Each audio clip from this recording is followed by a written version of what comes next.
Good evening, everyone. Can you hear me? I'm assuming you can. Welcome to the Royal Society. I'm Alok. I'm going to be chairing this event for you this evening. It's fantastic to see so many people here to hear several talks about the future of particle physics, one of the most abstract of abstract subjects. But as we've seen over the last few years, the subject of the Large Hadron Collider, theoretical physics, and the Higgs boson, these things seem to get inordinate amounts of coverage. Even more than maybe medical stories, and because I think that they talk to something within us all about where we all come from, how we do this complex stuff. And today, we're going to be talking about what happens after all of this. So cast your mind back to July 2012. This is a quote from Rolf Heuer, the CERN Director General. On the 4th of July 2012, he said, after several presentations by the teams at CERN, he said, "We have a discovery. We've observed a new particle consistent with the Higgs boson. It's a milestone. I think we can all be proud." These aren't things that scientists say very often in public scenarios, but really it was one of those things the whole world was watching, even if the CERN web feed did fall apart at certain points. And that's another story. Now, this was a groundbreaking moment in particle physics, and it arrived after a search of almost 50 years. It was for something called, well, nicknamed for better or worse, the elusive God particle. I'm going to ask one of these scientists today to tell you why that's a terrible name for that particle. But what I think what we're going to discuss here is what this discovery means. You know, what does the future look like? Where do we go next? Is the Higgs boson the end? Does the CERN Large Hadron Collider pack up and go? The answer, I'll tell you, is no, obviously. There is plenty more to do, and there are many, many open questions in physics. And our panel is here to go through all of those, and you'll get a chance to ask as many questions as you like, in as much complex detail, please, as you like as well. These are, you know, we've got the real cream of the physics community here, so make sure if you can stump them, that would be a great thing, wouldn't it? Think of a new question. All right, well, let me introduce the panel to you very briefly, and then they will give 10-minute talks each. After that, we're going to have a 15 or 20-minute discussion on stage, where some of the panel will talk, we'll respond to each other's presentations, and then we'll open the questions out to you. So speaking first will be Professor John Ellis. He's an FRS and Clerk Maxwell Professor of Theoretical Physics at King's College London, and has worked at CERN since 1978, and is one of the founding fathers of many of the theoretical ideas that we're going to be discussing this evening, including supersymmetry, which someone should ask him about at some point. Then Tara Shears, who's an experimental physicist and professor of physics at the University of Liverpool. She'll hopefully tell us how the Higgs was found, what you do to collect all that data, and how you know you've really got a signal. Speaking next will be Ben Allanach. He's a theoretical physicist and principal investigator for theoretical high-energy physics at the University of Cambridge. And he'll be talking about where we go next. What are we looking for after the Higgs has been found? And last but not least, Terry Wyatt, also an FRS. He's a professor of physics at the School of Physics and Astronomy at the University of Manchester. And we're going to hopefully get him to wind up and tell us a lot more about the measurements of the Higgs itself. So we found Higgs 2 years ago, but that's not the end of the story for the Higgs itself. We need to find out how it works, whether it's just one Higgs, many Higgs.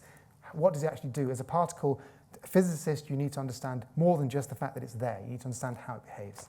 So without further ado, Professor John Ellis.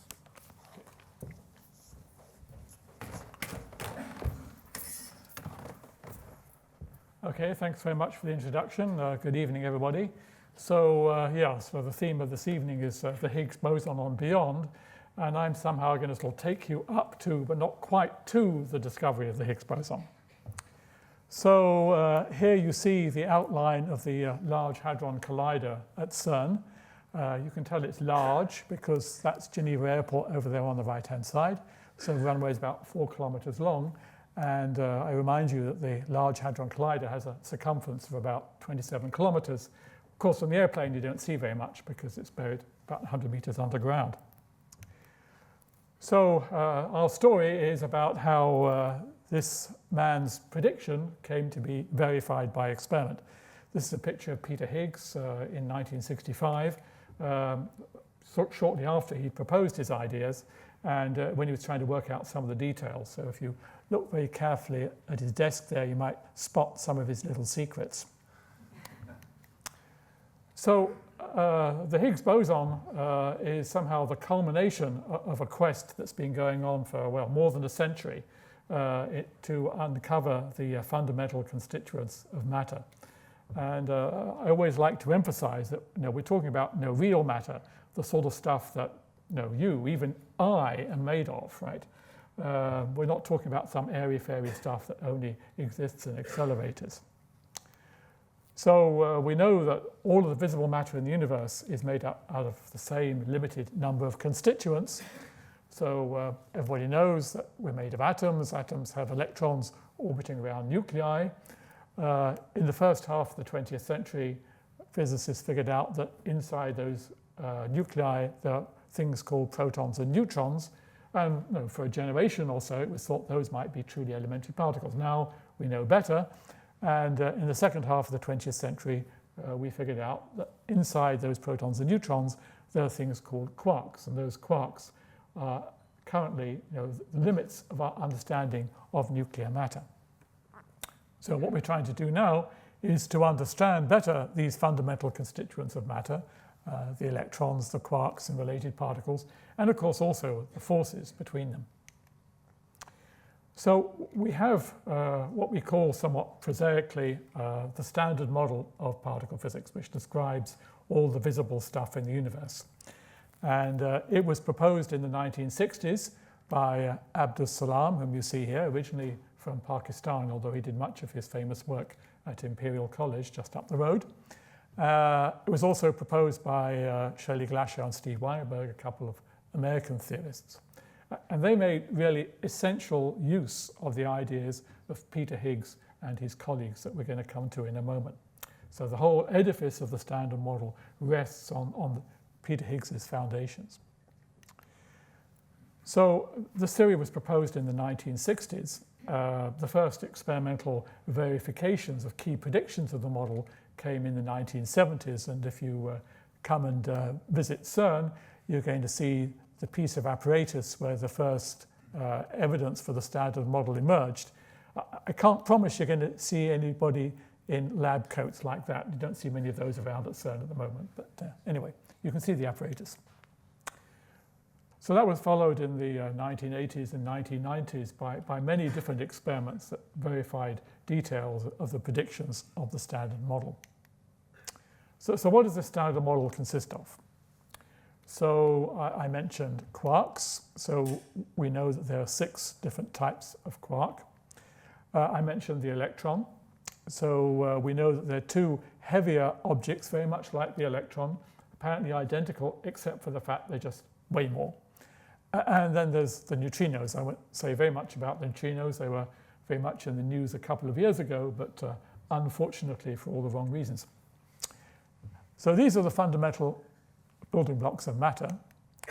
And between them, we have 4 fundamental interactions. So 2 of them, of course, are familiar from everyday life. There's gravity that keeps even theoretical physicists' feet firmly on the ground. Electricity and magnetism, so the basis of light, radio, etc. And then inside the nucleus, we've got 2 fundamental forces, the strong nuclear force that holds nuclei together, and the weak nuclear force that is responsible for radioactive decay. So I like to think of what you see on this slide as being, in some sense, the cosmic DNA. These particles, their properties, somehow encode all the information you need to make all the visible stuff in the universe. Well, almost all the visible stuff in the universe, because there's just one little thing missing from what's on this slide, and that is where particle masses come from. So the electron has to have a mass. That's what determines the size of an atom.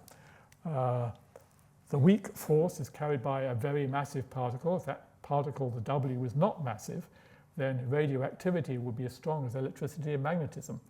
Not only would we glow in the dark, life would just be impossible. So it's important to understand where particle masses come from. So let me just provide a little bit more detail on that. So one of the first elementary particles to be discovered was the photon. The photon is the quantum of light, and it was postulated by Einstein in order to understand how light interacts with matter, in particular metals. And it was actually for that he got the Nobel Prize, not for his much better known work, at least to the lay public, on special and general relativity. So photon, particle of light, and it's massless. It always travels at the speed of light. So I contrast that with the particles responsible for those weak nuclear interactions that I mentioned a moment ago. So these were first postulated back in the 1930s by Hideki Yukawa, and they were discovered actually at CERN in 1983 by Carlo Rubbia, whom you see here, together with a large collaboration, a little bit like a sort of action pre-play of the Higgs discovery. The big mystery about this particle is that it is as heavy as a medium-sized nucleus. So, particles have to have mass. Of course, Newton told us that weight is proportional mass. Einstein told us that energy is related to mass, but they didn't explain where the masses come from. And that's where Peter Higgs comes in. That's his formula on the blackboard, and if you want more details, it's on my t-shirt. Now, according to his theory, just as there's a photon, which is a quantum of light, there is a particle called the Higgs boson, which is the quantum of his theory. I should mention that he was an alumnus of King's College London. So this theory, I mentioned Peter Higgs, but he was just one of several theoretical physicists who proposed this idea back in 1964, so 50 years ago already. And I would like to mention also a couple of young Russian physicists who proposed the idea simultaneously the following year. These guys were 19 years old when they came up with this theory. So any of you who are older than 19, sorry, you're already over the hill. So of all these, Peter Higgs was the only one who mentioned the existence of this boson, and that's why it's called the Higgs boson. So I'd like to give you just a little analogy for thinking about the way this thing works. So the Higgs idea is that empty space is actually a medium, and it's full of something that we call a field. Think of electromagnetic fields, think of gravitational fields, but think of a universal isotropic field that fills the whole of space, much like Siberia is covered with an apparently infinite isotropic field of snow. So what happens when you try to go through this snow field? Well, if you're a skier, you skim across the top, you go very fast. That's like a particle that travels at the speed of light that does not interact with that Higgs snow field. On the other hand, if you are wearing snowshoes, then you sink into the snow, you interact with that Higgs field. You go slower than the skier. That's like a particle with a mass that travels at less than the speed of light, an electron maybe. And then finally, if you try to walk through Siberia, you're going to sink very deeply into the snow. You're going to interact very strongly with that Higgs snow field. It's like a particle that travels much less than the speed of light, maybe a W particle, for example. So to complete the analogy, snow, what is the fundamental particle of snow? It's the snowflake. So you can think of the Higgs boson as correspondingly, in a somewhat flaky way, being the quantum of this Higgs snow field. So this idea was proposed back in 1964. My own involvement in it started in 1975, a mere 39 years ago. And with a couple of colleagues, we wrote a paper previewing what this particle might look like.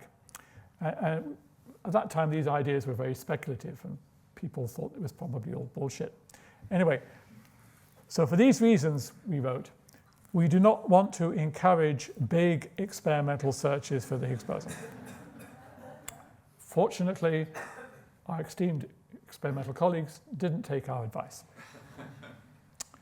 Anyway, I just want to take you up to the situation just before the Higgs boson was discovered, and various other experiments indicated that probably something rather like the Higgs boson might exist. And this is a somewhat technical curve. Don't worry about the details.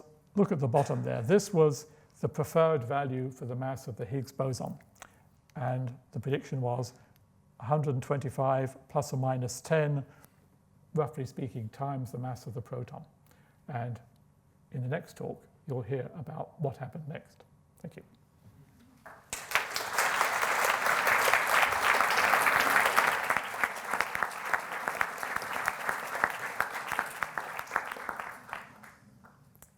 Thanks, John. It works. So John's explained to us what the Higgs theory is and why it's so important. And he's also shown us that it's an integral part of our standard model of particle physics, an integral part of our understanding. And so if we want to confirm that the standard model is correct, we needed to find that Higgs boson that's predicted to exist. And the theory helps us here because, as John says, it tells us how the Higgs boson behaves experimentally, how it decays to other particles, and so that tells us what to look for experimentally. But the only catch is, it tells us how the Higgs does this as a function of its mass, and it just didn't tell us what the Higgs mass was. So despite John's warnings in his paper, it didn't stop experimentalists going off and searching for it for years without success. And so when the LHC was planned, it was designed to be able to explore the entire range of masses that a Higgs boson could have if the theory was correct. And John alluded to that in his last slide, and Terry is going to tell us a little bit more about how the standard model could predict those masses, or at least the allowed range of them later on. Now, before I show you how the LHC discovered the Higgs, I want to give you an idea and a feeling for how it is that we do our business, how we do our research at the LHC and make that discovery. Now, John's already reminded us that the LHC is a huge, enormous particle accelerator, the most powerful particle accelerator that we've ever built. And if you go and visit it, which you can do at the moment, by the way, it's a good time, you can actually stand next to it and you can see that it's formed of a long, continuous chain of blue superconducting magnets. These make our beams of particles that circulate in the accelerator go round in a circle. And these are interspersed by radio frequency cavities that accelerate those particles and make them go faster. And what the LHC does when it operates is to take two beams of protons, that's the nuclei of hydrogen atoms, circulate them in opposite directions, and at design spec, get them going at just 20 kilometers an hour less than the speed of light. And then when that's done, the beams are brought into collision, not just once or twice, but 40 million times a second. And what's of relevance in our search for the Higgs is that in every one of these proton-proton collisions, in a tiny, tiny area of space for a tiny instant of time, what we're actually doing is recreating the very high temperatures of the very early universe. It's a regime where matter doesn't consist of atoms or molecules. It consists of fundamental particles. It's a regime where we can expect the Higgs boson, if it exists, to momentarily come into existence before it disappears again. Now, by early, I do mean early. We're talking about billionths of a second after the Big Bang. Now, collisions happen at 4 points around the ring, and around every point we build an experiment which essentially behaves like a gigantic three-dimensional digital camera. It takes a snapshot of the particles that are produced in a collision and records them so that we can then analyze that information later. And two of the four experiments have a particular role to play in the search for the Higgs. There's the Atlas experiment, first of all, and this is a very early picture of the Atlas experiment that was taken during construction. I just want to put it up here to show you that just as the LHC is incredibly large, so our experiments are no less large. The Atlas experiment is 20 meters high, and this really is a real person standing in front of it to give you that sense of scale. And the other experiment participating in the search for the Higgs is the sister experiment located on the opposite side of the LHC ring. It's called CMS. The C, in this case, stands for compact, believe it or not, because this is only 15 meters high instead of 20 meters high, even if it weighs twice as much as the Atlas experiment. Now, although these two experiments look very different, they behave and we use them in exactly the same way. So if you were to cut these experiments in two and look at them in cross-section, from the collision of the protons on the left to the outermost layer of the experiment on the right, you'd see that they're constructed as a series of layers of precision particle detection devices, each with a different job to do, each telling us different information about the particles that are produced in the collisions that helps us identify them. So if we record this information and we analyze it using computers, we can actually identify the particles that are produced in collisions by how far they penetrate into the experiment before they're absorbed, and by the specific patterns of energy deposition they leave behind. And in that way, when the LHC operates, we can record event snapshots like this. We can identify each of these particles, and then we can match it back to our theory of how we expect a Higgs to behave, how we expect it to manifest itself in our detectors. We can identify the signature which signifies a Higgs, and then test our hypothesis to see how well it matches. And this is the sort of way that our Higgs search goes on. We analyze as many of these snapshots as possible. We look for evidence of Higgs production, we match it to our hypothesis, we see how well it fits. And we let the evidence mount up and up and up as we analyze more data. Now, the LHC has been operating for some years, and already by 2011, we started seeing the first hints that there might be something new there in the data, something unexpected. And by 2012, July 2012, CERN had a public seminar where they announced the latest results from the CMS and Atlas experiments. And this was based on the analysis of about 300 trillion proton-proton collisions, just to give you an idea of the vast amount of data involved in this exercise. Now, this was incredibly exciting for us because we all had an inkling that something amazing was going to come out of it. If you were on CMS, you knew what you'd seen. Well, at least in the 2 days or so leading up to the seminar, you knew what you'd seen. But if you were on the Atlas experiment, you had no idea, and vice versa. And if you weren't on either of the experiments like me, you had no idea what anyone had seen, and thus it was all extremely interesting and exciting. So for the seminar, CMS went first. They showed their evidence, and they summarized with this slide. And they demonstrated to us in 25 minutes that they had indeed seen something genuinely new, a new particle. We knew it was new because it had a mass unlike anything that had been seen before, that 125 times the proton mass that John had predicted a few moments ago. And we'd seen it at a very significant level. This is an extremely exciting statement if you're a particle physicist. Probably not if you're not. I should just explain it. In particle physics, we have a threshold to define when something's discovered or not in terms of the significance that you've reached. Unfortunately, it's at 5 standard deviations, not 4.9. 5 standard deviations just corresponds to a chance of 1 in 1.7 million that background fluctuations have mimicked your signal. It's a very safe level to be certain that you've actually seen something new. Because CMS hadn't quite reached that level, the word discovery does not appear on this slide. Next, Atlas went up and showed their evidence. And remarkably, they saw the same phenomena. They also saw evidence of a new particle with the same mass and with the same sort of level of significance. And this is extremely strong in physics. 2 independent experiments with independent data, independent people analyzing it in independent ways, seeing the same thing. And it was at that point that we realized that something really big was happening. It was at that point that Rolf announced, we thought we had it, and indeed we did. We thought we'd made a discovery. We knew we had moved physics on. We knew that this, indeed, as the economist said, was a giant leap for science. Now, CERN had an inkling that something big was going to come out of this. So they'd actually invited as many of the theorists involved in the Higgs predictions to attend the seminar as possible. So here's a photograph of 2 of the most famous, François Englert on the left, Peter Higgs on the right. You might recognize one of our esteemed panel colleagues in the VIP seats at the front. Remarkably, this, I believe, was the first time that these 2 theorists had ever met in person, although they subsequently went on to meet again last year during the Nobel Prize. Now, as John has said, it's taken almost 50 years to discover this particle and confirm its existence. And I want to spend a moment before I stop just telling you why that is. And there are 2 things you need in an experimental facility to make this discovery, as we have now realized. One is you need sufficient energy available to you in order to bring this particle into existence because it's very massive. The other thing, the other vital ingredient, is to be able to generate the huge amounts of data that you need to sift through to see it, because the Higgs is produced very, very, very rarely.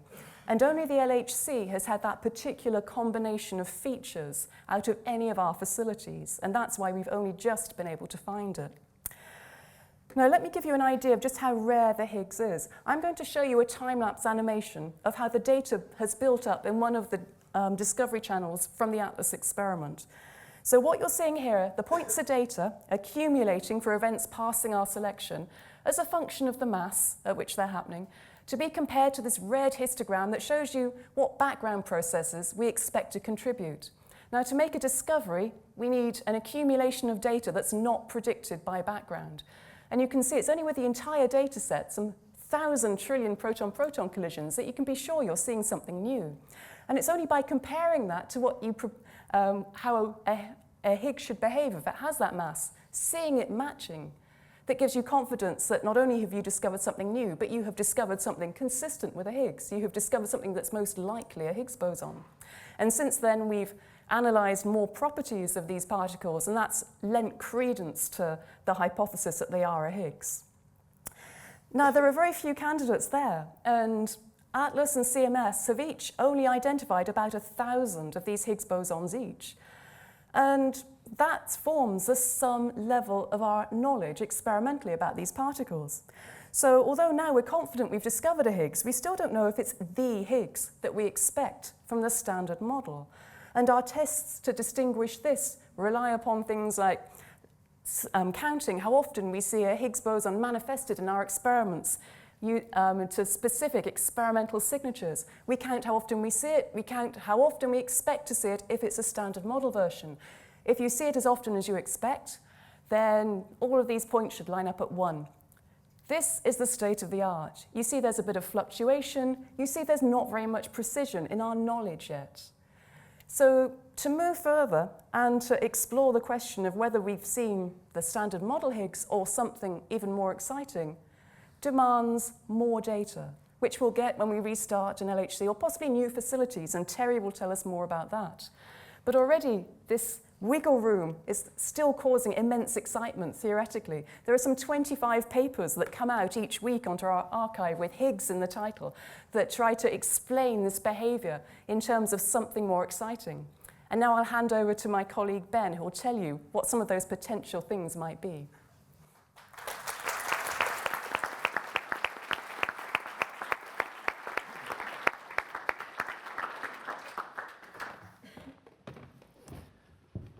Thanks a lot, Tara. It's going to take a little while for this to load up.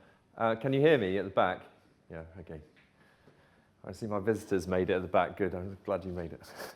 Okay, so Higgs boson. What an amazing discovery, and how exciting that was for all of us.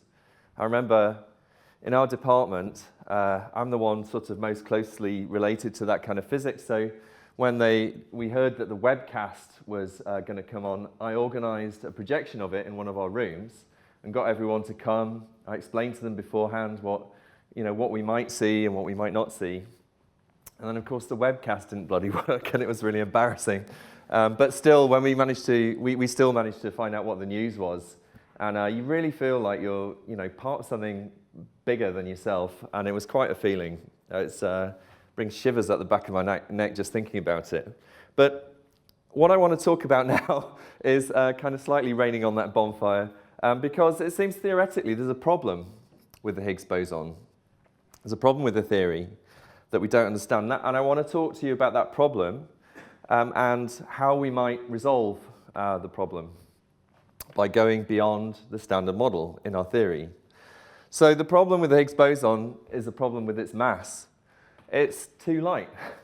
If we use standard theory and we calculate what its mass should be, you get an answer that's 1 billion times heavier than it was measured to be. Okay? And the reason it comes out to be really heavy is because of the vacuum. Okay, so the vacuum doesn't really exist. Space-time has little particles popping in and out of existence of it all the time. This has predictions which you can measure, and indeed some of the experiments at CERN, some of the measurements at CERN verify that this is the case. And what they do is they alter the mass of the particle that you produce. These popping in, this seething of the vacuum alters the mass.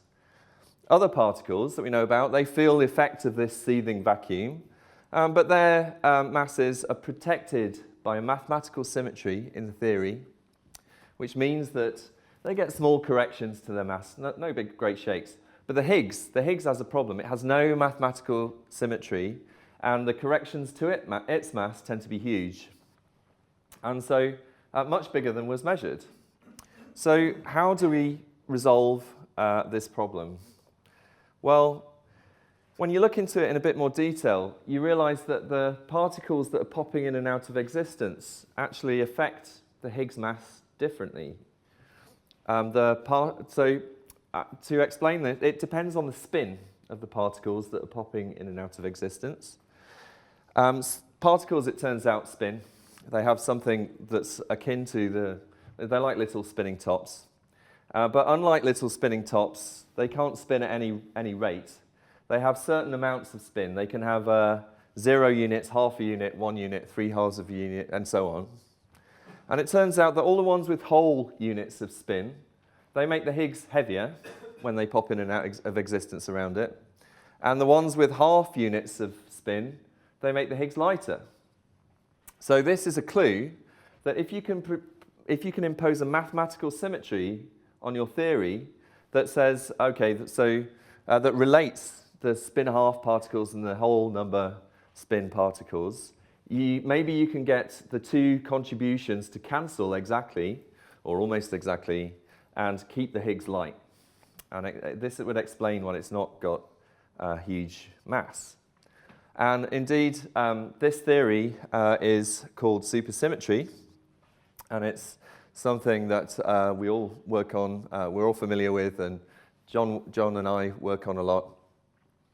And so this relates particles of the different spins, half integer spin and whole spin. So if the rest of these properties of the particles are similar between these different spins, then these large quantum corrections from the seething of the vacuum, they cancel each other. So, okay, that's all well and good. This is a nice theoretical setup. You can make it all work with the mathematics. But how do you tell, what's the signal? What's the snowflake, the quantum of this theory that you can measure in an experiment? Because at the moment, it's just a speculative theory. It explains the mystery about the Higgs boson, but we don't know whether it's right or not. You want to be able to measure something experimentally to tell whether it's correct. So John already introduced these particles. These are all but one of the particles in the standard model. And if you say, okay, I'm going to take this supersymmetric theory seriously, what happens to this picture? Well, what happens is each of these particles gets a copy of a different spin, with all the other properties being the same. So on the left-hand side, these are matter particles. So we have up and down quarks in our protons and neutrons, for instance. They're spin-and-a-half particles. These particles on the right-hand side, those are particles that carry forces. So, for example, a photon, a particle of light, those are all spin-1. So if you impose supersymmetry on this theory, you get a doubling of the number of possible particles that can exist. And so if we looked at this up quark here with spin-and-a-half, that gets a supersymmetric copy. It's called a squark, strangely. And it's the same. It feels the same forces in the same strength as this guy, only its spin differs by 0 units and it's heavier. And so that happens for all of these particles. And so we get a kind of doubling of the spectrum. And so now you've got your snowflake. What you want to do is produce any of these in the Large Hadron Collider and measure them, measure their properties and check they are what you think they are, and then you verified this supersymmetry theory. Now there's another interesting case, another interesting thing about these guys here. In here, for example, the supersymmetric copy of light, the photino, that's a candidate for the dark matter of the universe. galaxies go round too fast on the outside compared to what you predict using Newtonian gravity. And so we infer the existence of tiny invisible particles which make up a lot of the mass of the galaxy. And so the question, there are no particles in here in the standard model that have the right properties to be the dark matter. But when we put supersymmetry down on the theory, indeed we get candidates here that have all the right properties. They're electrically neutral, they don't interact with light, but they're heavy, so they make the galaxies rotate in a certain way, which agrees with observations. So we want to find these. We want to collide protons at the LHC. We want to turn the energy of the beams through Einstein's E equals mc squared into mass, the mass of these heavy particles. They'll then decay very quickly. They're predicted to decay within a fraction of a second, well within. And like Tara's video showed, you get a kind of spray of other particles coming out, ordinary particles. And so you've got to do a bit of detective work and measure those tracks, measure all the properties, and kind of reverse time in your calculations back down to the instant when the protons hit, and verify using the maths that indeed you produced some of these particles. So what would that look like? Well, here we have a mock-up, a cartoon of one of the detectors, Atlas actually. We've cut away the front quarter so you can see what's happening. So the protons come in from the right and the left. Those are these red arrows. Now they have equal and opposite momentum, these protons. And school physics will tell you that total momentum is always all conserved. So because the momentum is equal and opposite, the total momentum is 0. So after the collision, when you produce these fiery tracks, the total momentum will also be 0. So if you've got tracks coming out one side of the detector, particles coming out one side, they should be balanced by particles coming out of the other side. Now, if you see collisions like this, where the particles all come out on one side of the detector, that seems to disagree with what I just said, right? So what you infer from this is that an invisible particle was going in the opposite, at least one, was going in the opposite direction. So you have to do this many times, these collisions many times. You have to measure lots of these events, do the maths, calculate how often you miss particles down cracks, for instance, in the detector, or they just don't trigger the electronics or whatever. That's your background in this case. But the point is that this signal of this missing momentum in this direction, that's precisely what you'd expect if you produced some supersymmetric particles which then decay into dark matter, the dark matter supersymmetric particle.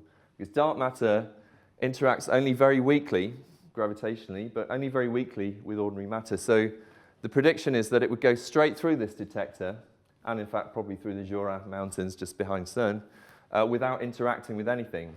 And so it acts like a thief, stealing momentum off from this collision.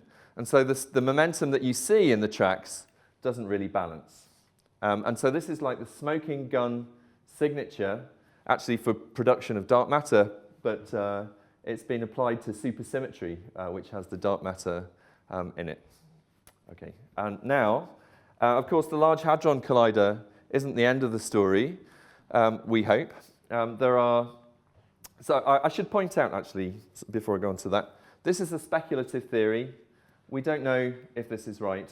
I mentioned this before. And the LHC is shut down at the moment, and it's going to start up next year with double the energy. And so the idea is it hasn't found, unambiguously, any supersymmetric particles yet. But the idea is that they're too heavy. They were too heavy, really, for it to have seen them. But the energy of the beams is going up by almost a factor of 2 next year. And so we've got great hopes that within the first year or two, there'll be a discovery because you can now make the heavier supersymmetric particles, measure events like this, do your analysis, and say, OK, we've got a signal for something new that's beyond the standard model. So now Terry, I think, is going to talk about what could happen after the LHC with future colliders.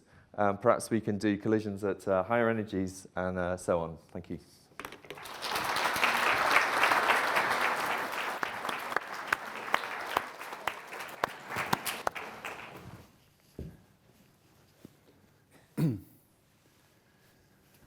Yeah, so I'd like to talk in a little bit more detail about some of the physics of Higgs bosons that we would like to study and some of the accelerators that we might build in order to make these studies.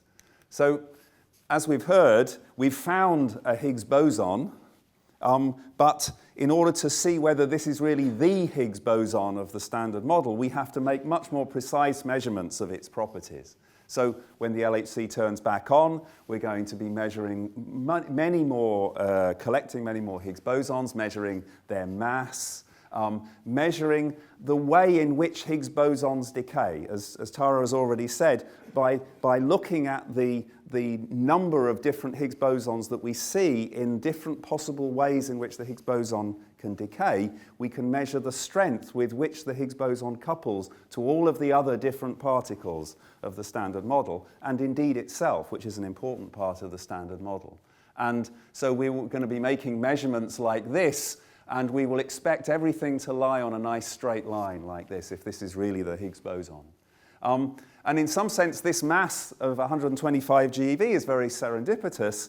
It means that the Higgs boson, whose properties, now we know its mass, are completely predicted by the Standard Model, it should decay into many different possible types of other Standard Model particles with rates which are observable at our accelerators.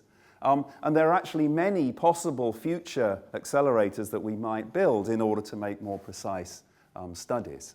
Okay. But in fact, it's not just looking at the Higgs bosons themselves that we want to do. We also want to look at this question, how did we know the Higgs boson was there even before we had found it? Or how did we have such strong evidence that it was likely to be there? And this is related to this seething vacuum that Ben was talking about. Even before we'd managed to produce Higgs bosons and see them in these pictures from ATLAS and CMS, we had seen the indirect effects of Higgs bosons that had sort of just popped out of the vacuum, and then, for example, if we produce a W boson, a Higgs boson could sort of pop out of the vacuum and then get reabsorbed by the W boson before it decayed. Okay. This leads to subtle, as Ben was saying, for the Standard Model particles, subtle effects, but ones that are nevertheless observable. And this is sort of summarized in this picture here. What this shows is there are these green bars here. These show the actual measured values of the mass of the W particle in these units that John introduced as being about the mass of the proton.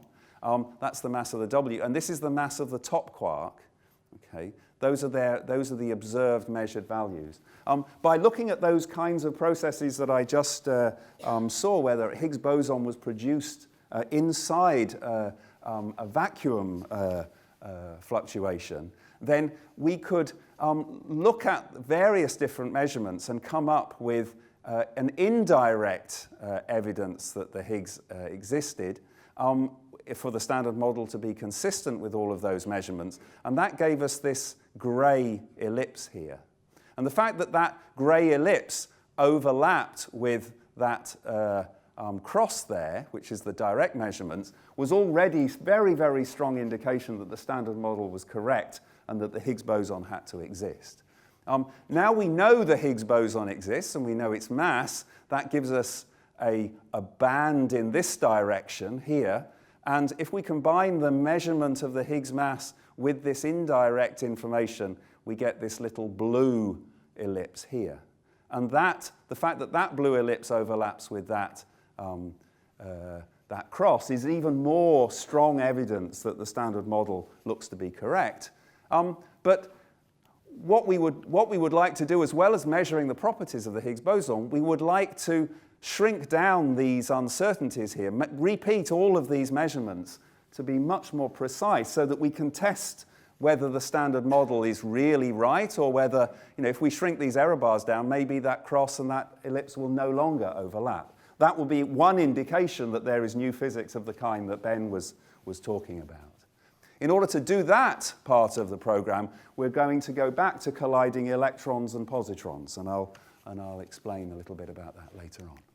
Okay, another thing which is important to test, which again relates to this, what goes on at very high energies, is to study when two of these vector bosons collide with one another, and the fact that they can have a Higgs produced here is an essential part in making the standard model behave itself when the collision energy of these W or Z bosons gets to be very, very large. And that's another part of the thing that we want to measure.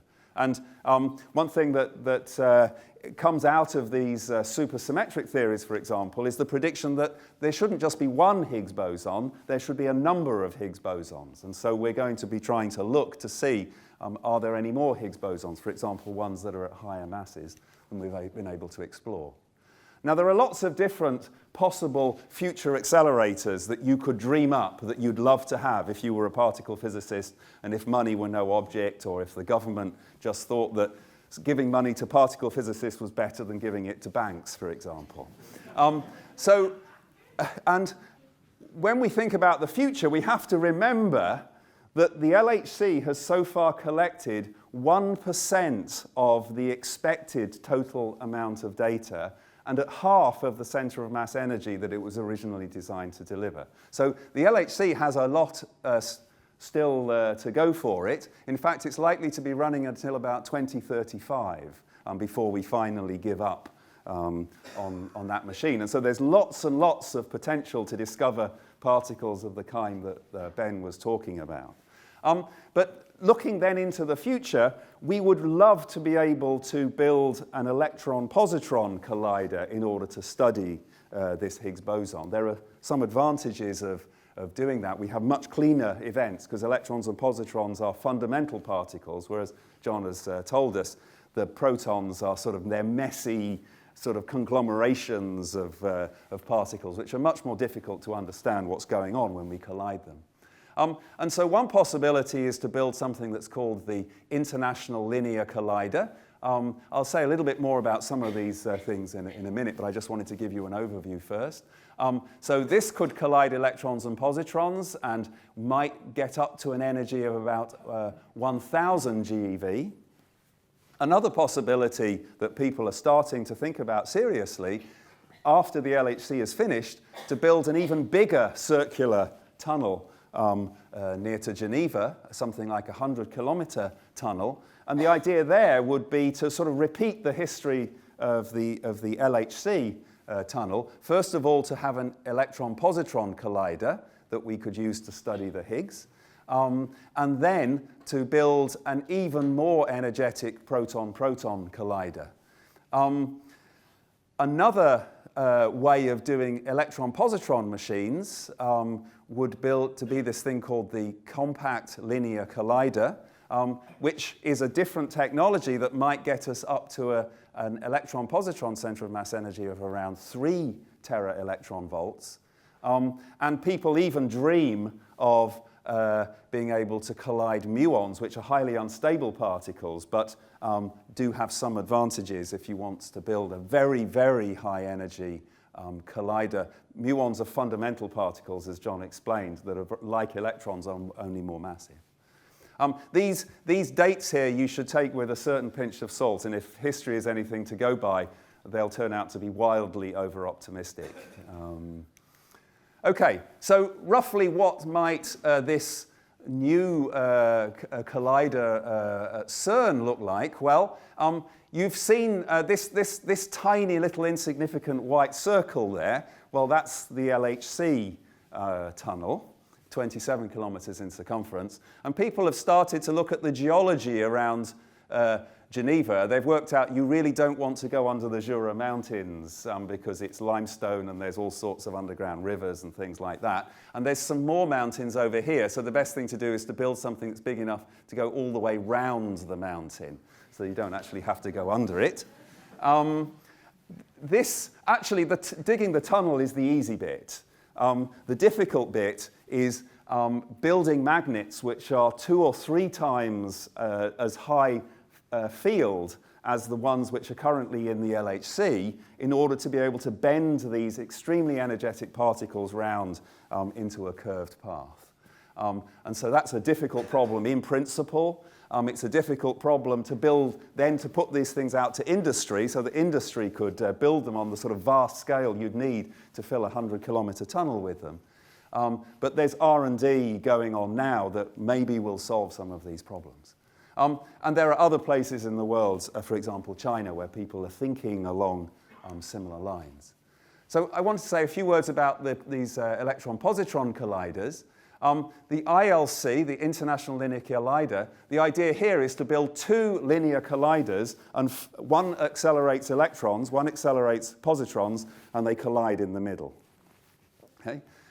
It's actually fairly established technology. You need to achieve extremely high accelerating fields for these particles, something like 40 million volts per meter. So in 1 meter of this accelerator, you can accelerate a particle through 40 million volts, and then you have something like 30 kilometers of this in order to get up to the kinds of energies that you want.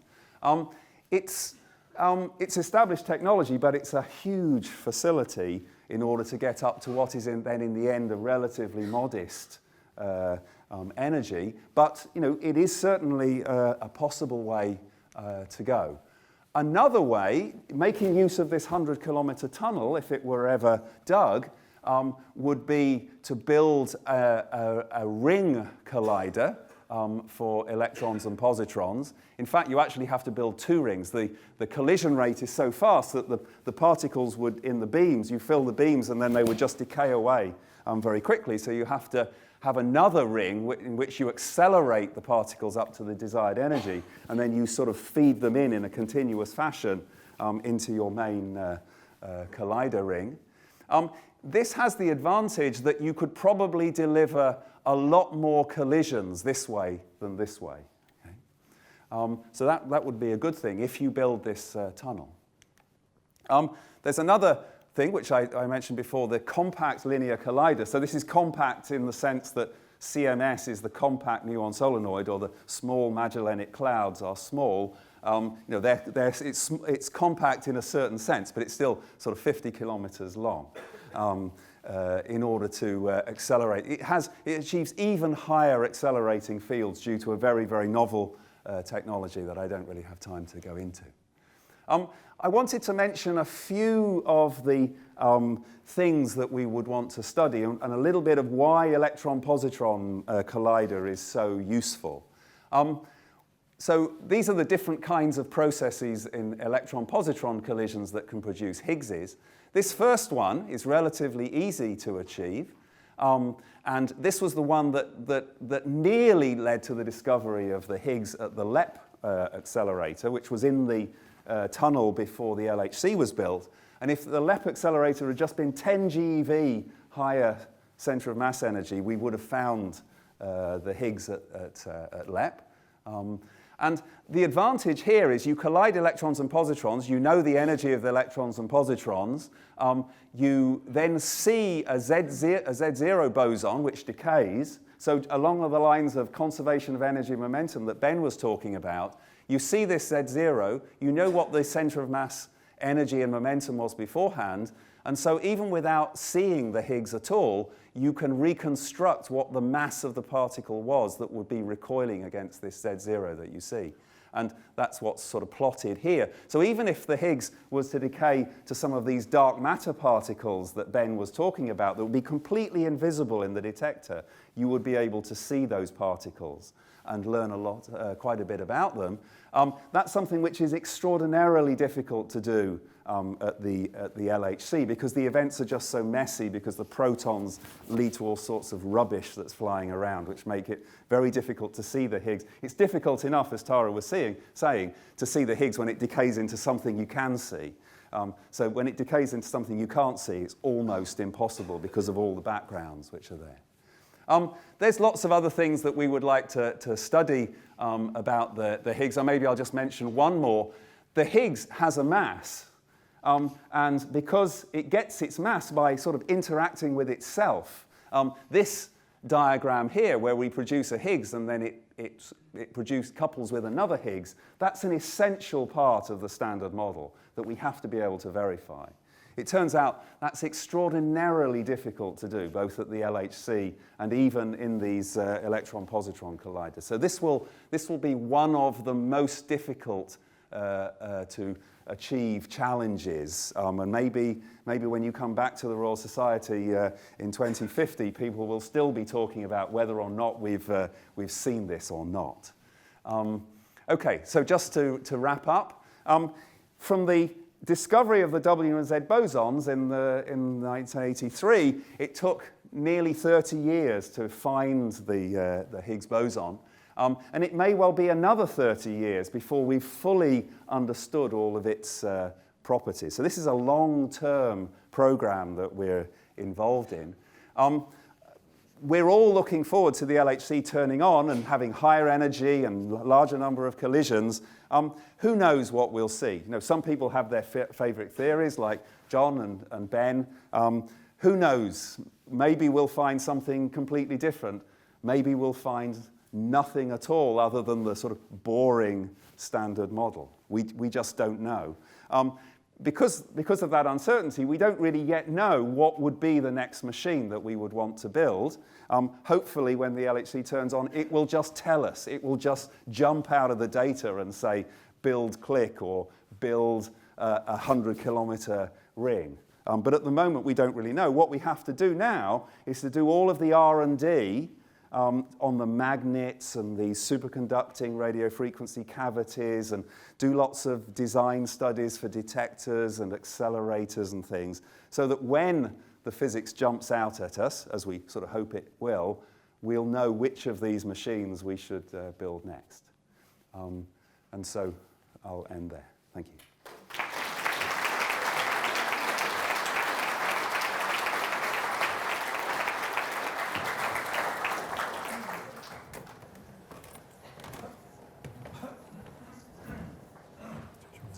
Okay, yeah.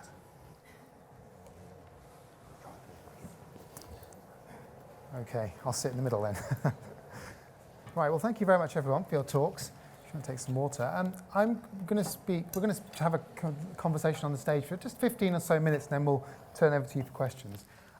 John, I'd like to invite you maybe to respond to some of these questions and things that were raised by the other panelists, because you spoke first and you didn't get a chance in your speech to say any of that. But before you do, I'd like to ask you a question, which was that we were talking here all the time about July the 4th, 2012, or the excitement that everyone went through on that day. I want to take you back to the day before July the 4th, 2012. I believe you were having rumours, if the rumours are correct, you were having champagne with Peter Higgs. Now, did you know something at that time?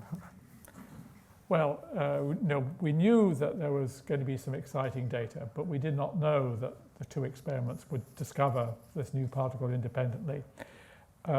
Anyway, a few days beforehand, I thought it would be a really good idea if Peter Higgs was there on the day. So I tried to get in touch with him and persuade him that he really should come. So he came the day before. And so in fact, yeah, it's true. We opened a bottle of champagne with my wife, who's sitting there, and Peter, and also Chris Whelan-Smith, who was the Director General who got the LHC approved. But at that time, we didn't know what the answer was going to be. Anyway, we thought it'd be a good idea to open the bottle of champagne, either to celebrate or to drown our sorrows, as the case may be. So it was you that invited him up there, wasn't it? It was in that case. And this, by the way, this bottle of champagne is now a historic artifact. It's in the exhibition that's touring right now by the Science Museum. This is correct. You've donated it for the sake of history. That's right. As well as a page from my notebook from the famous Discovery seminar. We had dinner with him like a week before, because Cambridge gave him an honorary degree, and I managed to sort of buttonhole him and said, "Are are you going to CERN next week? And he said, yeah. And I said, are you excited? And we were both kind of jumping up and down, and he said he was excited. He said he was excited. This must have been after you contacted him. I'm surprised CERN hadn't given him out an invite anyway, but fortunately he was there. Well, they had, but he wasn't too sure. He was in Sicily at the time, and he doesn't like to travel too much and so on and so forth, but I really put the squeeze on him. Okay, well, I'm glad you did. Well, let me ask about the theory that you are associated with, and Ben, you mentioned as well, supersymmetry. This is the idea of going beyond the Higgs boson. Now, Ben, you mentioned in your talk that there's no physical evidence of it yet, and that we're looking for it. When can we expect there to be one of these supersymmetric particles? If it happens. You've already preempted. Yeah, that's right. What are we looking at? Because the LHC will start up again next year, going to full energy. It's only at half energy until now. Going to full energy. When can we expect? Look, if we're reasonably lucky, then the LHC switches on early next year with the full energy, and they'll start producing supersymmetric particles from the word go. So if we're in that lucky scenario, it's already there in the data now. It takes time to analyze, to collect, a bit of data, make sure you know what's going on with it. People like Terry and Tara will be sifting it and analyzing it, so that will take a good few months. It could be the end of next year. That will be a bottle of champagne, and John will be having a good night. I'll come back to the experimentalists in just a second. But John, you've worked on supersymmetry for decades, and it's the big next idea for the LHC to start working on. It has been the big next idea for quite a long while. So tell me what your sort of thoughts are now. This is the verge of some of your life's work that's about to maybe come true or not. Yeah, maybe I'll discover I've been wasting my time for this 30 years or whatever. I would like to comment, perhaps building on something that Ben said. So there's this seething vacuum idea, which you somehow tame with supersymmetry, and that means that you're able to actually calculate the mass of the Higgs boson. And actually, we did some of those calculations about 25 years ago, and they predicted that the mass of the Higgs boson should weigh in the range where it's been discovered. And Tara showed that the properties of this Higgs boson that's been discovered are quite similar to those of the standard model. That's exactly what you would expect in a supersymmetric model. So it's true that we haven't found supersymmetric particles yet, but next best thing, this Higgs really looks like what a supersymmetric Higgs should look like. Tara? John, I have a question for you, actually for you as well, Ben. So let's say we start up the LHC in 2015. We search. 3 years later, there's still nothing. How confident then are you both that supersymmetry is still valid? We'll give different answers, slightly different answers to this. You first, John. No, you go first. Okay. All right. I'd say I'd start to get very worried after a few years of LHC data. The problem is there's no strict cutoff where you can say, okay, it's definitely out now. It gets more and more. The higher you go up in mass space, which is what happens when you search for it, the more and more uncomfortable you get. The more kind of accidental cancellations that you require in the theory. And so there's no, it's a bit subjective as to when you say, okay, I've had enough now, I don't believe in it anymore, and I'm going to look at alternatives. I'd say that it's easily the best alternative that anyone's thought of. Hopefully there's something that we haven't thought of that solves it. That would be great. So we could tear up the supersymmetry textbooks. But we must say that we know that dark matter, we're pretty sure, there are great indirect indications that dark matter particles exist. And so that's something beyond the standard model, and so that's kind of there independently of whether supersymmetry or exists or not.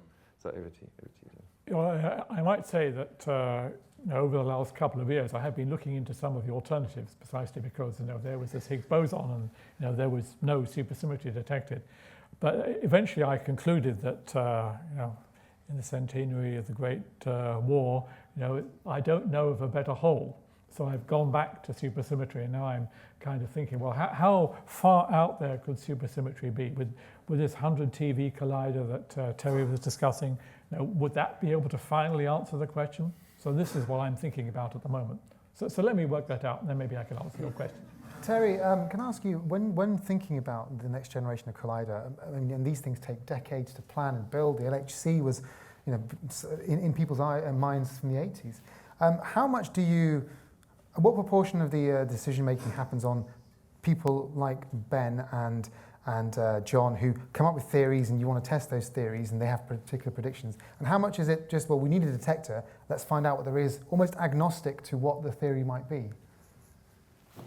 I think we would, before we make the next big decision, we would love to have some direct evidence for supersymmetry or for some other new kinds of particles. As Ben says, we sort of know there have to be other particles beyond the standard model particles out there, because otherwise galaxies and clusters of galaxies just wouldn't behave the way that we see. And of course we hope that those particles will be of a mass which is small enough for us to be able to see them when the LHC turns back on. So we would love, and particularly I think as sort of pragmatic experimentalists, we would love to have some sort of hard, incontrovertible evidence to tell us, oh, we should build CLIC or we should build this 100-kilometer tunnel.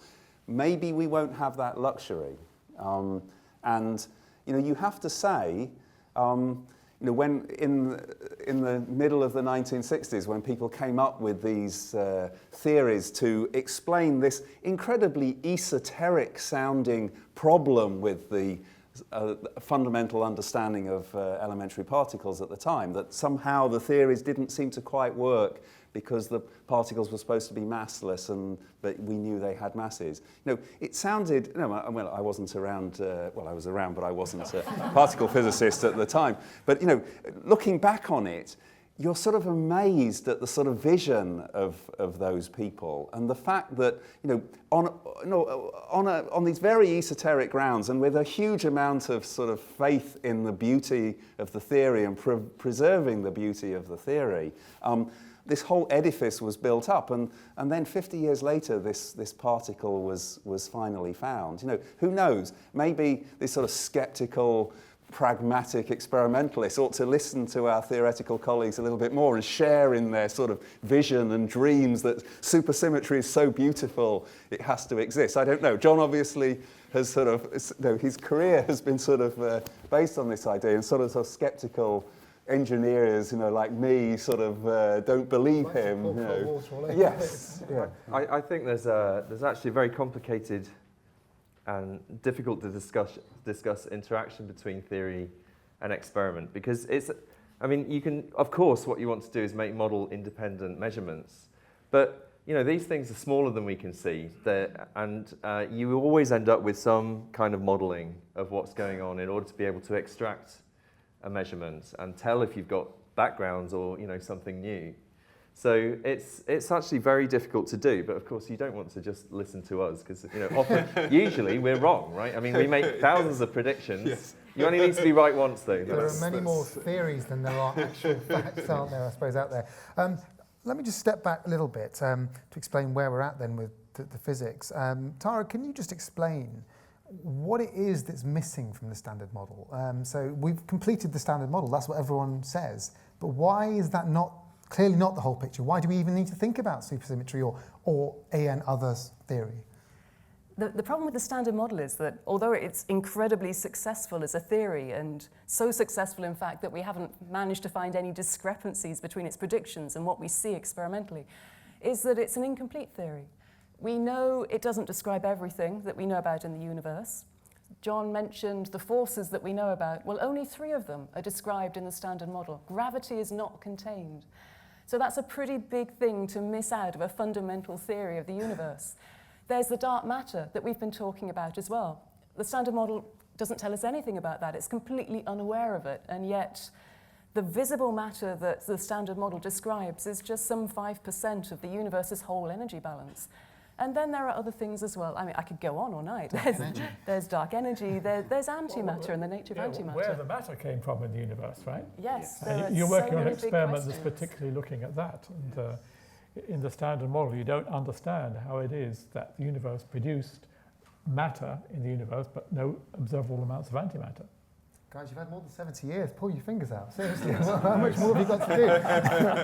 But the other thing that the particle accelerators do, of course, we hear about this in the media a lot, is as they get higher and higher in energy, they take you further and further back into these questions of where matter came from, as in closer and closer to the energies that were created just after the Big Bang. And then you get things like cosmology and particle physics sort of coming together as the same thing. How big can particle accelerators get? Could you, if you wanted to go right back to the beginning of the Big Bang to answer some of these questions, John, do you have to build a universe, essentially? The cost is astronomical. Literally, yeah. But I mean, in all seriousness, is there a limit to how far we can go, just experimentally?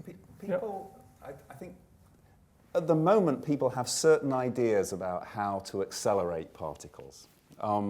So this compact linear collider, for example, it's based on the idea that you can achieve something like 2.5 times the strength of the accelerating fields to make your particles get closer and closer to the speed of light. That's a very novel technology. As I say, compact is is a relative term. It's still 50 kilometers long, which is quite large and quite expensive.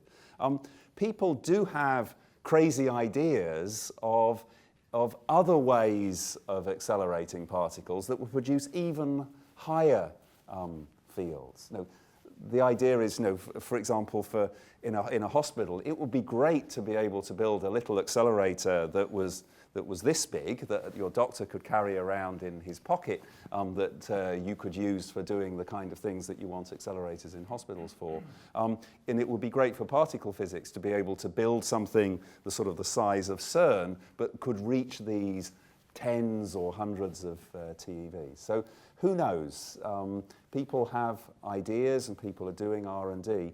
It's hard to say at the moment, and it's hard to look into the crystal ball and say what would be the highest possible energy that you could achieve. I just don't think we could say at the moment. Yeah, I think there's plenty of historical examples of distinguished old physicists who said, après nous le déluge. Nobody could imagine building the next accelerator, but somehow it's happened. Somebody's come along with a new idea. For example, back in the bad old days, people used to bang particles into fixed targets, and now we realize that it's a lot more efficient to bang particles into each other. It's trickier to do, but if you can work the trick, then you get to much higher energies. And as Terry was saying, there's all sorts of ideas out there for bending particles more sharply and accelerating them to higher energies. So, I think there's life in the old dog yet. If you extrapolate out and really ask the question, what's the highest you could possibly go? People do write papers on you try and accelerate particles by doing a slingshot round a spinning black hole.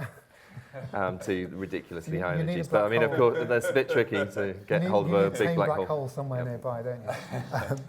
I'm going to ask one more question before coming to the audience, but let me see where the microphones need to go. So when we do the questions from the audience, there's microphones going around, so wait till they come along. So please put your hands up if you want to ask something. There we are. Let's go over there first, and then, or wherever the microphone's closest, there and then just here. If you keep your hands up. And whilst the microphone's going over to there, one more question from me. Tara, let me ask you this. We've talked about the Higgs being the reason that things have mass, and this is what goes around all over the place, and it's probably the one thing that everybody knows about the Higgs now. But in fact, the Higgs doesn't account for most of the mass of matter at all, does it? No, that's right. It only accounts for the mass of fundamental particles, so particles like quarks, like electrons, like these carriers of the forces, the W and the Z bosons. In fact, most of our mass that we have in our bodies, in our atoms, is a consequence of the binding energy of the atoms, which comes from the strong force. So I think the Higgs is possibly responsible for about a fingernail's worth of your body weight, if it comes down to it. It's a very small fraction. Keep that in your mind before going on about the Higgs being the source of all mass everywhere. I think it's always instructive to know that. And it also tells you how much more we have to understand about where all of this mass and matter comes from. Right, questions from the audience. Did you have your hand up over here? There you are. Yes, we hear about bosons being force carriers and bosons mediating force, but what actually does the boson do? If the photon is the boson which carries the electromagnetic force, how does it work? And also, do you need a boson to create electric charge, like you've got a boson for creating mass? Have you got someone you specifically want to answer that? Because I reckon any of these guys can answer the question. But John, do you want to give it a go? I'll give it a go. So you had a number of different interesting questions there. So first of all, how do these particles mediate the force? So got a particle going along like this. It flashes off, for example, a photon. Now that is going to carry some energy and momentum. So if it hits another particle, it's going to give it a kick. And that kick is what we interpret as a force. Now, you might say, well, why boson? Couldn't I do that with particles that aren't bosons, particles that we call fermions? The trouble then is that they wouldn't add up in a coherent way. So one photon gives you a little bit of a kick, another one gives you another bit more of a kick, and so on. That builds up into what we think of as the electromagnetic potential, or what we think is the gravitational potential of the Earth. All, in that case, the gravitons all adding up together. So that was, I think, one part of your question. I think the other part was, could you imagine that there is some particle that generates charge in the same way that the Higgs generates mass? And, well, yeah, it's possible. And that is, in some sense, what happens in string theory. But that, no, that's beyond the standard model. Does anyone else want to add anything to that before we go on? Okay, there's a question here. I wonder if you could explain how this relates in a bit more detail, how this relates to God. Right, who wants to tackle that? That's a question for them. Do you mean God is in capital G or small g? Tara. Are you referring to the phrase the God particle by any chance? Yeah. Right. It's a phrase that none of us are particularly keen on. And it's, to put it mildly. And I believe it came from Leon Lederman, a Nobel Prize winner in America, who wrote a book about his fruitless search for the Higgs boson. And well, the story's a little bit more complicated, in fact. He was apt to call it that goddamn particle. and supposedly his editor said, well, you can't say that, but you can call it the God particle. But as you say, it's deeply embarrassing. And so in the interest of increased book sales, it's become known as the God particle. Yeah. Does that answer your question? I don't think there's anything particularly spiritual about the Higgs boson. But one good question about this, why is it, I mean, you mentioned that it's only because Peter Higgs mentioned the scalar boson in his paper and no one else did. But if you speak to, I've interviewed Tom Kibble, who was one of the other authors of around the time who came up with the same idea. I said, and he might have been lying to me, but I don't think he was. I said, did you think there was a scalar boson? He said, yeah, of course. It was obvious that there must have been, but only Peter Higgs wrote it in his paper, hence it's the Higgs boson. Should it be called something else? Do you discuss, is that a question that comes up ever in physics meetings? It comes up, but I think that too much water has gone under the bridge by now. So I think when we're very careful, we refer to some of the other guys when we're talking about the basic idea for how you can give masses to particles. But as you say, Peter Higgs was the only one who commented explicitly in his paper that this particle should exist. So. If you've got any names, do shout them out. I'm sure someone maybe there'll be a vote one day for a new name for the Higgs particle. Over here. There was a question over here on the other side? Oh, why don't we just go to that?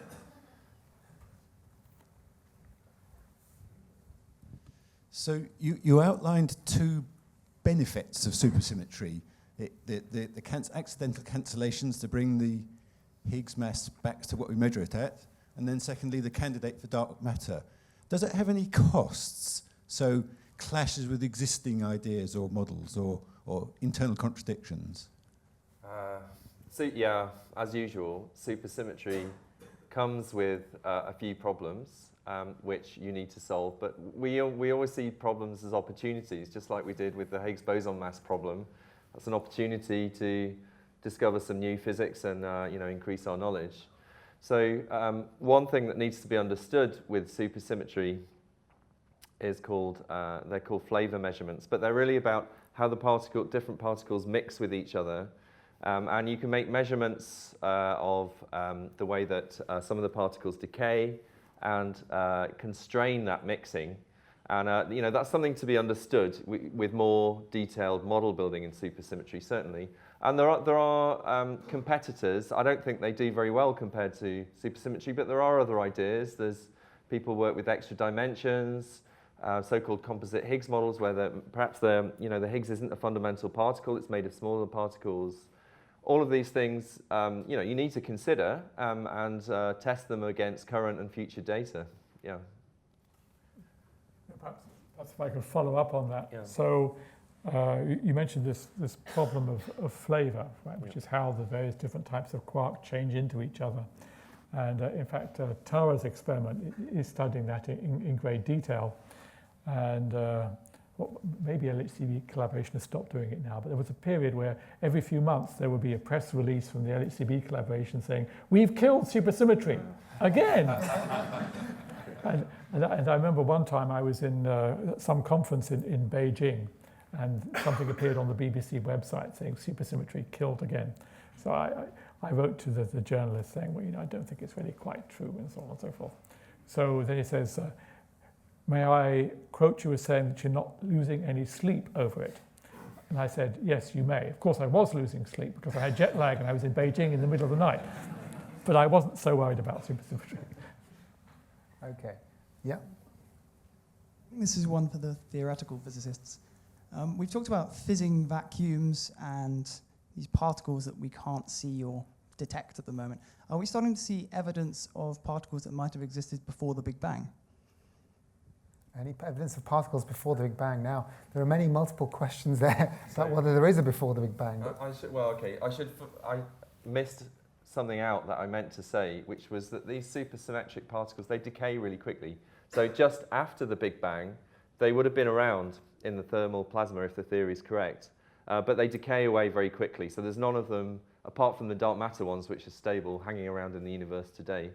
I don't know, my view is you can't, currently, we can't say anything about before the Big Bang. At the Big Bang, space and time cease to exist. And you're really, lost in terms of theory then, because you've lost conservation of momentum and energy. You need space and time, invariance with respect to space and time in order to define those things. So I think it's unknown. I'd say it's unknown. I don't know if you've got any views on that, John. Yeah, I think I would agree with you. In fact, precisely because we think the concepts of space and time didn't make any sense if you go back sufficiently far, then you can't even talk about before the Big Bang. Yeah, exactly. Right. Does multiverse theory take it anywhere? Does that help in any way, or just complicate everything? Or is it even not real? Well, you're talking here to a bunch of fuddy-duddy old conservatives, yeah. I think we're not, at least I'm not real big on the multiverse. My problem with it is it's, in nearly all variants of it, you can't test it.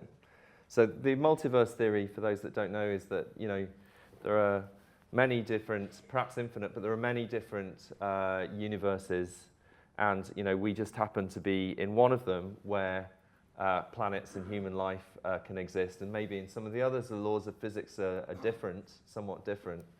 But in most of the variants, you can't test the existence of these other universes. So it's kind of fun to think about. It could even be right, but how can you tell? That's the important question. Previous presidents of this society who are now into multiverse theory, of course. So it's not that crazy.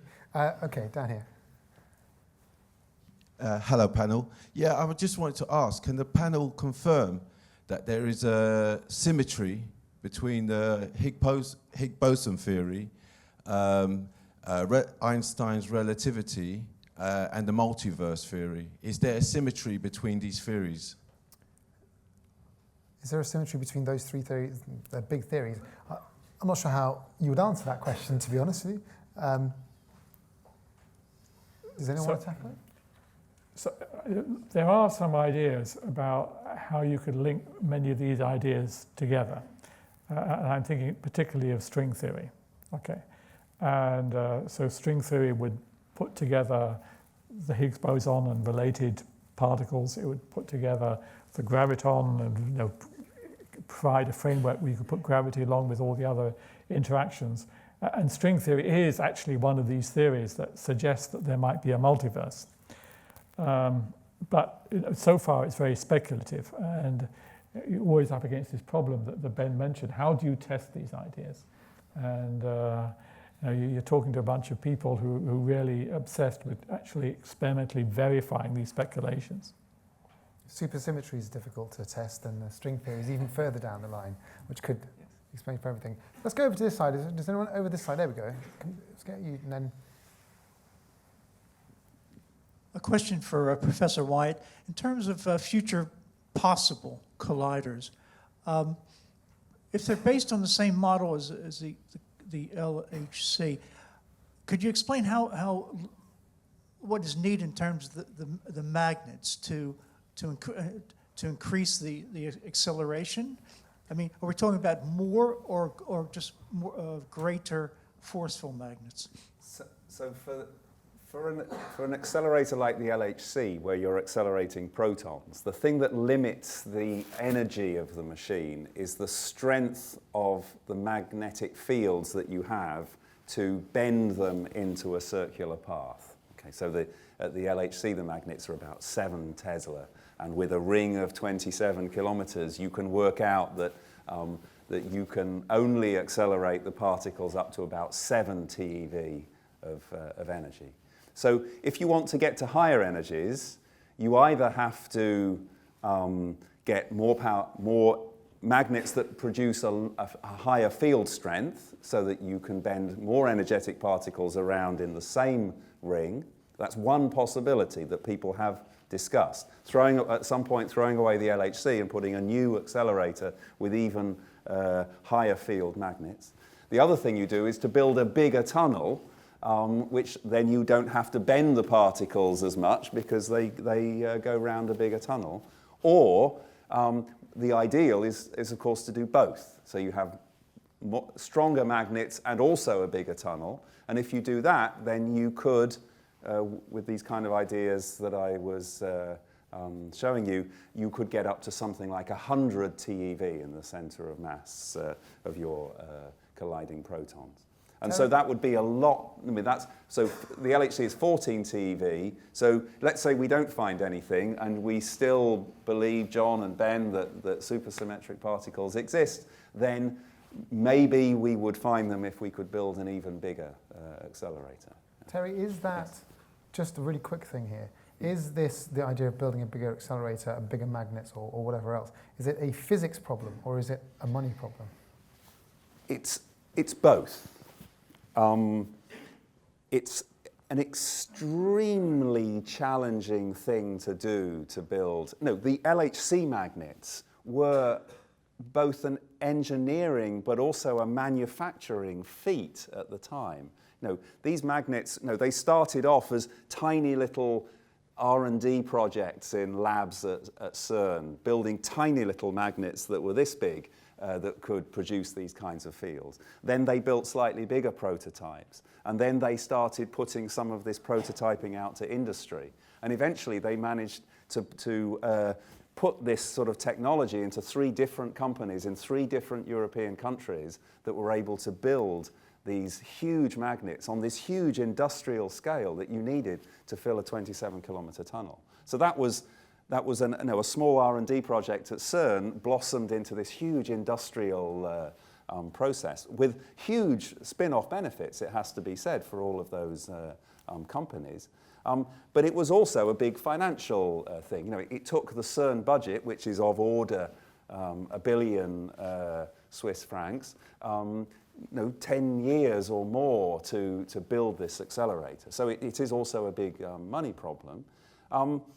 And that will be true for this new accelerator. Now one wants to build these magnets. People have these dreams to get to 20 Tesla magnets. And in order to do that, the kind of superconducting, very low temperature magnets that we have in the LHC, we know they couldn't possibly work at 20 Tesla. You have to actually start building a warm superconducting magnet elements, which are very, very expensive and very, very difficult. And you put those in the center of the magnet, and then you'd surround it with possibly a sort of onion of other different technologies. And at the outside, you'd have this sort of old-fashioned LHC-type technology. These are incredibly complex magnets, which don't exist yet. Even they exist in people's minds, but they don't exist even as small little working prototypes at the moment. So it's a long challenge. You raise a really good point, Terry, because I'd really like to emphasize the long-term nature of researching how to build a facility like this. You've heard that the LHC, it really started off its design in the 1980s. And as Terry said, at that point, the technology didn't exist to realize it. It took years of R&D to get the magnets to the stage where they could be manufactured to the quality that is needed. And it's why we have to plan already. It's why Terry's shown you this huge, long list of future accelerators, because it's going to take us time to get there and realize it. And if we want to understand the answers to these big physics questions that are so fundamental, then that's the sort of process we have to go through. And as Terry said, it does have also the benefit of yielding spin-offs along the way that benefit lots of other industries too. And it is a money problem. Clearly, we're talking about extremely large, extremely technically challenging projects. These things cost lots of money, many billions of whatever your favorite currency unit is. But you have to put it a little bit in context. When you think of what humankind spends money on, it's not just the completely destructive things that it spends money on, but also a lot of the things, building bridges from nowhere to nowhere just to satisfy some politician, or a motorway that nobody needs, or 20 international airports built in a country just because it's got so much money, it just doesn't know what to do with it all. And if you think of at least what we would maybe somewhat grandiosely call the sort of benefits to mankind of doing this kind of work, the number of people who get inspired by hearing this kind of physics and seeing the kind of following the successes of these groups of people, at least we would like to think that this would be a good way of mankind investing a very small fraction of the kind of money that it spends doing, at best useless, if not totally destructive things. Can I just make one quick comment? Actually, the technology that's used in the LHC for accelerating the protons is now being used for treatment of certain kinds of cancers with much smaller proton accelerators. I think there are 5 in the UK now. No, there are actually 2 going to be built. That's right. Yeah. That's right. But there's one at UCL, right? But anyway, but CERN now is engaging with this, trying to get the cost and the size of these things down. So you get these technological spin-offs, which are useful for health applications and all sorts of other things. Okay, well, let's have 2 more questions. I think we're going to run out of time. We're coming to the end. There's one at the back, and then we'll come right to the front here. And then we'll get them both at the same time, and then we can ask you to choose between if you'd like to answer. Just if you keep your hand up. Yeah. This is a question not unrelated to what you're talking about now, about the spend and what you get back. And what I'm interested to know is, you obviously have a whole list of particles to look for. You've got a whole list of equipment you want to build. But to the person on the street, are there scientists and engineers going, please make it true because I'm waiting for your theory so that I could make whatever it is? Does this theory enable you to put anything into practice that people could interface with anytime soon? So say it just happened, you woke up and it's here now. Is there anyone downstream waiting for you? Hold that thought, panel. There's a question here, just here. That'll have to be if you put your hand up, there you go. And then... This is a bit more for the theoretical physicists. You have to point it out if I've got wrong anywhere. So a graviton dictates how mass will interact with other mass, so dictating how gravity works. A Higgs boson gives things mass. It detects how much mass something has. So how would those two bosons interact if you've got something that defines the mass, but something defines how those masses interact? Are they going to be sort of really similar or sort of really kind of opposite, or are they going to be sort of the same thing? What an interesting question. I think there's a gentleman here who's been asking right from the beginning. We'll have you as well. And then why don't we start answering those questions? I mean, you've kind of answered some of those, Terry. Yeah. Just if you stick your hand up just here. There you are. It's you. Yeah. You've answered some of those questions about what happens if you discover the Higgs boson. What practical use is it? So it's hard to imagine a practical use for the Higgs boson itself. As we've heard, we haven't managed to produce very many of them, and the amount of energy we've had to expend to produce them, and then they only hang around for a rather short amount of time before, you don't get long to make use of it before it's decayed away. But I hope we've given you at least a flavour for the things that you do on the way to finding the Higgs boson can lead to all sorts of totally unforeseen consequences. So, for example, when a computer scientist working at CERN thought it would be a good idea for physicists to be able to exchange information with one another, that would be quite convenient to be able to do. And a few particle physicists got together and they sort of thought, oh, that's actually quite useful. Nobody imagined that the World Wide Web, as it then became, would completely transform the lives. I don't think that's too exaggerated a way of talking about it. This was just some spin-off of a few computer scientists and a few particle physicists getting together and thinking, wouldn't it be nice if I could get access to some information on your computer without you having to give me a password so I could log into it? And so some of these industrial applications of things like Ben was talking about, these proton accelerators for cancer therapy, the kind of detectors we have to develop to see these amazing pictures of these events at the LHC have all sorts of spin-offs for medical imaging, for monitoring that people aren't doing naughty things with their nuclear power programs. There are a huge numbers of spin-offs, but unfortunately, if I tried to sell you a practical application of the Higgs boson, I don't think you should buy shares in that particular enterprise. It's worth also saying that when the electron was found, no one had any idea what the electron would do. And, or antimatter, right? Or antimatter. Antimatter is used routinely in medical diagnosis, and when Dirac postulated it back in the 1920s, nobody. I think maybe buying shares in the Higgs boson company I fallen into John's old farts trap. Yes. Tara, do you want to add something to that? Yeah, if I might just add one more thing to what Terry was saying. Another thing that's really important is the whole inspirational nature of this type of science. There's a great dearth of school students going into STEM subjects, and studies have been carried out of physics undergraduates who always cite it's the big science that attracts their attention. It's astrophysics, it's particle physics. Now, the government have shown that there's a STEM shortfall. If you want to rebalance the economy away from financial services towards a more nuanced and sustainable economy, you need greater STEM skills. You need more engineers. And it's through in a way, our esoteric subjects that are so interesting, that attract children into studying them, who then go on to degree courses, who then go out and also benefit the economy in other ways. So there are all these intangible ways that this type of research has a knock-on effect. Now, I've not forgotten your question, but let's get yours as well, and then we'll get the panel to answer both at the same time. Thank you.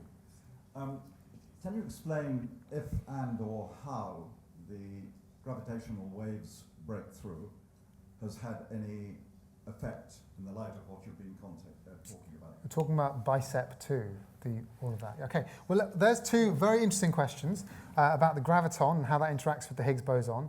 The graviton, if that exists, first of all, and also the recent BICEP result, which showed that gravitational waves, Einstein's gravitational waves, are likely to be true, or are likely to be detected. Who would like to tackle either of those? Let me go for bicep, and I think I would like to strike a somewhat cautionary note. Would you mind explaining, John, just for the rest of the audience, what the result was and what it means? Right, so the universe is kind of big and old, right? And there's a theory called cosmological inflation that provides let me call it an explanation of this, which is that very early in the history of the universe, it underwent a very dramatic and rapid period of expansion. And there have been various experiments, satellites, that have found pieces of evidence for this. In particular, I would mention the Planck satellite last year, which verified one of the key predictions of this theory. But the real excitement came in March when this other experiment called BICEP found evidence for another key prediction of this inflationary theory, which is vibrations in the fabric of space-time. And these would be gravitational waves. And it's thought that these would have had a quantum origin, so there'd actually be quantum gravitational radiation. So this was a big deal, written in very big font. Okay. But their interpretation of their data is very much contested at the moment by other experts in the field who say that they underestimated some of the possible pollution of their signal. And it's possible that they're right, but I think the consensus is at the moment that it has not yet been proven. But if it were true, then this would be fantastic, because you'd be seeing quantum fluctuations in space-time.